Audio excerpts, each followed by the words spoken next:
నాకు పాఠాలు బాగా సాగుతున్నాయి. ఇంగ్లీష్ నాకు చాలా తొందరగా బాగా వస్తోందని మా మాస్టరు హృదయపూర్వకంగా నన్ను అభినందించారు. మా రాజు కూడా ఈ శుభవార్త విని చాలా సంతోషించాడు. రోజూ కాసేపు ఇండియన్ అసోసియేషన్కు వెళ్లడం, అక్కడ 1-2 గంటలో కూర్చొని ఏవైనా పుస్తకాలు పత్రికలు చదువుకోవడం అలవాటు చేసుకున్నాను. అలా బాగా కాలక్షేపం అవుతుండేది.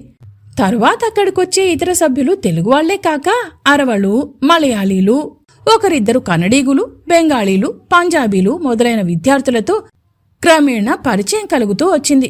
ఇంతమంది విదేశీయులతో ఇలా పరిచయం ఏర్పడి వాళ్ళందరూ నాతో సమాన స్థాయిలో సరదాగా మాట్లాడడం నాకెంతో ఉత్సాహంగా ఉంది. ఒక రోజున మా రాజు నా గదికొచ్చి, రేపు ఈ ఊళ్ళో ఒక దొరసాని స్థితిపర్రాలు, పెద్ద ఇంటిది, విద్యావతి. ఆమె మన దేశస్థులంటే చాలా అభిమానంతో చూస్తుంది. ఆవిడ అప్పుడప్పుడు, అనగా సంవత్సరానికి 2-3 సార్లు మన వాళ్లని కొందరిని, ఇక్కడి వాళ్లని కొందరిని, యువతీ యువకులను ఆహ్వానించి వాళ్లకు చిన్న పార్టీ ఇస్తుంటుంది. అటువంటి పార్టీ ఒకటి రేపు ఏర్పాటు చేసింది. దానికి నిన్ను కూడా తీసుకురమ్మని వర్తమానం చేసింది. అందుకని మనం వెళ్దాం, సిద్ధంగా ఉండు అన్నాడు రాజు. పార్టీ అంటే అదేమన్నా మీటింగు, ఉపన్యాసాలు ఇలాంటిదేమన్నానా లేక ఇంకేమన్నా ఉంటుందా? ఇక్కడ పద్ధతులేమిటో జరగబోయేదేమిటో ముందు తెలుసుకోవడం కోసం మిమ్మల్ని అడుగుతున్నాను అన్నాను. అబ్బే, సభా ఉపన్యాసాలు అలాంటి గొడవలేవీ ఉండవు. 10 మందిని కలుసుకోవడం, కులాసాగా కబుర్లు చెప్పుకోవడం, టీ పలహారాలు సేవించడం, మళ్ళీ కాసేపు కబుర్లు చెప్పుకోవడం, ఎవరైనా పాడేవాళ్లుంటే పాటలు పాడడం, ఒక్కొక్కప్పుడు ఇండోర్ గేమ్స్ అనగా ఇంట్లోనే ఆడుకునే ఆటలేవన్నా వ్యవధి ఉంటే ఆడుకోవడం, తర్వాత ఎవరిదాన్న వాళ్ళు చక్కా పోవడమున్ను. ఇది పద్ధతి, ఇంతకంటే మరేమీ లేదు అన్నాడు. మన మామూలు డ్రెస్సు పైన ఓవర్ కోటు, నెత్తిమీద హ్యాటు పెట్టుకుని బయలుదేరి అక్కడికి వెళ్లడం. అక్కడ వీధి తలుపు అమర్చి ఉన్న ఒక గొలుసు లాంటిది లాగితే లోపల గంట మోగుతుంది. అప్పుడు ఆ ఇంటి బట్లరు వచ్చి తలుపు తీస్తాడు. తలుపు తీయగానే మన్ని గుడ్ ఆఫ్టర్నూన్ సార్ అని మన ఓవర్ కోటు టోపీ తీసుకుని భద్రపరుస్తాడు. మనల్ని లోపలి హాల్లోకి తీసుకెళ్తారు. అక్కడ యజమానురాలు వచ్చి మనల్ని పలకరించి కరచాలనానికి చెయ్యి అందిస్తుంది. హౌ డు యు డూ అంటుంది. అంటే కులాసాగా ఉన్నావా అన్నమాట. తరువాత మనల్ని తీసుకెళ్లి అక్కడ ఉన్న వాళ్ళందరికీ పరిచయం చేస్తుంది. ఆ తరువాత కార్యక్రమం ఇందాక చెప్పినట్లుగానే కబుర్లతో ప్రారంభమవుతుంది అన్నాడు. సరే, ఇక్కడ వేడుక చూద్దామని, అలాగే వస్తానని. నీవు కూడా ఉంటావు కదా, నాకు సందేహం భయం ఏముంటుంది అన్నాను. నేను తీసుకునే వెడతాననుకో. ఏ కారణం చేతైనా నేను రాకపోతే వెళ్లవలసిన చోటు, చిరునామా, ఎలా వెళ్లాలో అన్నీ వివరంగా నీకు రాసిస్తాను. నా కోసం 3:30 వరకు చూడు. అప్పటి వరకు నేను రాకపోతే నేను రాసిచ్చిన ప్రకారం వచ్చేసేయ్. నీకేం భయం లేదు, ఎక్కడా తప్పిపోవు అని చెప్పి ఒక కాగితం మీదను అన్నీ వివరంగా రాసి ఒక ప్లాన్ కూడా వేసిచ్చాడు. పాపం, ఇంకా నేను వెడతానని బయలుదేరుతుంటే, అన్నట్టు ఇంకో ముఖ్య విషయం చెప్పడం మర్చిపోయాను. మనం వెళ్లగానే అక్కడ నౌకరు గాని యజమానురాలు గాని మామూలు గుడ్ ఈవినింగ్ అయిన తర్వాతను would you like to have any wash and brushes అని అడుగుతారు. అంటే నీకు ముఖం చేతులు కడుక్కోవడం గాని, తలదువ్వుకోవడం గాని ఇలాంటివేవైనా అవసరం కాని ఉంటే నో థ్యాంక్ యూ అంటే తీరిపోతుంది. ఇది మర్చిపోక జ్ఞాపకం పెట్టుకో అన్నాడు. సరేనని ఇంటికి బయలుదేరొచ్చి రాత్రి భోజనం చేసి కాసేపు మా ఇంటి యజమానురాలతో ఈ కబురు ఆ కబురు చెప్పి కొంచెంసేపు చదువుకుని పడుకున్నాను.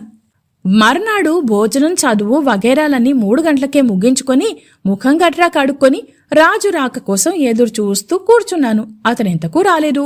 3:30 కూడా దాటింది. ఇంకనూ ఆలస్యం చేస్తే అక్కడికి సకాలంలో వెళ్లలేననుకొని బయలుదేరి రాజు రాసిచ్చిన చీటీ జేబులో పెట్టేసుకుని బయలుదేరి కొంత దూరం ట్రామ్ మీద వెళ్లి ఆఖరున కొంచెం దూరం నడవవలసిన మేర ఒక సందులో నుంచి వెళ్లాను.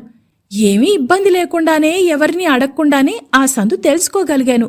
ఇంకను వారింటికొక ఫర్లాంగ్ ఉందనగా మనం అక్కడికి వెళ్లిన తర్వాత వాళ్లేదో అడగడం, మనం వాళ్ల స్నానాల గదిలోకి వెళ్లడం ఎందుకని ఆ సందు నిర్జనంగా ఉండి అప్పటికే మసక చీకటి ఉందని ఆ రోడ్డు వారను లఘుశంక కానిచ్చి వారింటికి వెళ్లాను.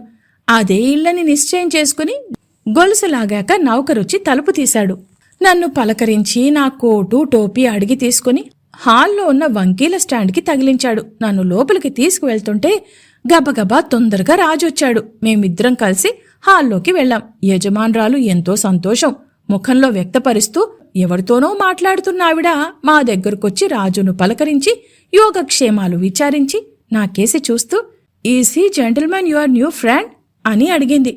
అవును అని నా పేరు చెప్పి నన్ను పరిచయం చేశాడు.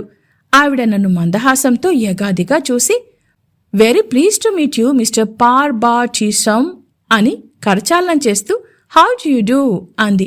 ఆ ఇంటి వైభవం, అక్కడి మనుషులను, యజమానురాలి సౌందర్యాన్ని, చాకచక్యాన్ని చూసి ముగ్ధుడనై పరధ్యానంగా రాజు చెప్పిందంతా మర్చిపోయి హౌ డు యు డూ అని అనగానే ఏం చెప్పాలో తోచక as usual like all people అని ఇంకా ఏదో అనబోతుంటే ఆవిడ కొంచెం నవ్వడం, రాజు నా చెయ్యి నొక్కడం ఏకకాలంలో జరిగిపోయాయి. ఏదో పొరపాటు జరిగిపోయిందని హడలిపోతూ ఇకనైనా జాగ్రత్తగా ఉండాలనుకుంటుంటే would you like to have a wash అంది ఇల్లాలు.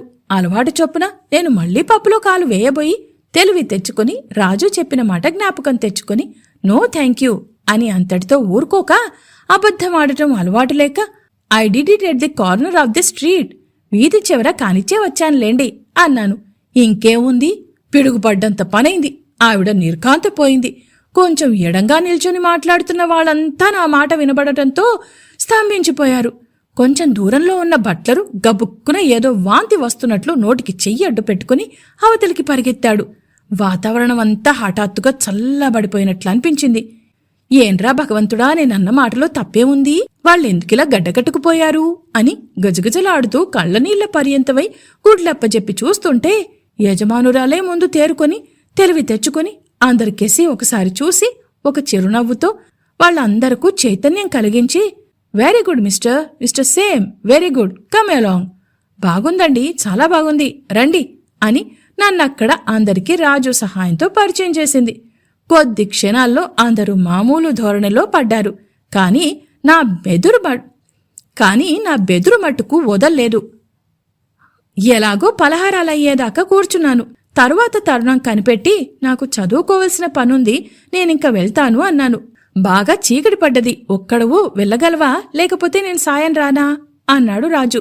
అబ్బబే అక్కర్లేదు, నేను నెమ్మదిగా వెడతాను, పర్వాలేదు అని బయటికి వచ్చేసి నా బసకు చేరుకుని అక్కడ జరిగిన విశేషాలు ఏమిటని మా ఇంటావిడ అడుగుతే మరేమీ లేవని పరధ్యానంగా సమాధానం చెప్పి పుస్తకం తీసుకు కూర్చున్నాను.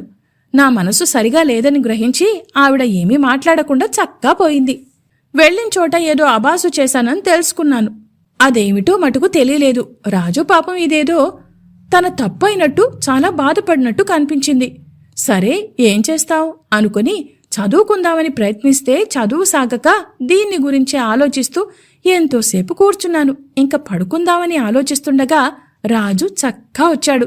రావడంతోటే మహానుభావ పార్వతీశం, కొంపదీశావయ్యా, నేనెన్ని విధాలుగా చెప్తే ఆఖరికిలా చేసేవేమిటి అన్నాడు. నేనక్కడ దృశ్యాలు, ఆ ఇంటి శుభ్రత, ఏర్పాట్లు, యజమానురాలి రూపురేఖ విలాసాలు చూస్తూ మీరు చెప్పినవన్నీ మర్చిపోయాను బాబూ. నేను చేసిన పొరపాటేమిటో ఇప్పటికీ తెలియరాలేదని, ఏదేదో పెద్ద పొరపాటే చేసి ఉంటానని మాత్రం తెలుసుకున్నాను. ఏం చేయను, మన్నించు అన్నాను.